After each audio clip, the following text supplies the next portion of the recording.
How to use one WhatsApp account on two phones. Sometimes we want to use the same WhatsApp account on two phones. So if we do not use it, our chats can get logged out or even risk security issues. So let's do it the right way. We open up the Google Play Store for that on both of the phones and we update our WhatsApp to the latest version on both phones. So go to the search and basically type in WhatsApp here. And once you find it up, update this WhatsApp application to the latest version and open it up. Now, once we open it up, what we need to do is we need to go to the link devices section.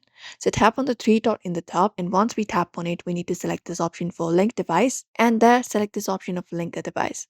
So tap on link a device, and once we do so, we need to provide in our security pin code, etc. You can just go and provide it up, and a QR code or a QR code scanner appears on your screen.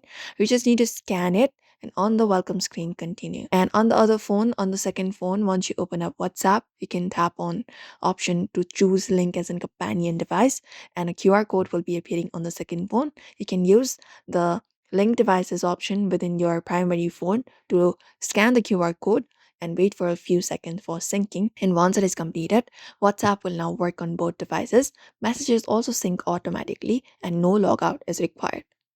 And for doing so, internet is required for both of the devices, and some settings may stay on the main phone. Apart from that, you can link up to four devices and use WhatsApp on more than one device. And that's it.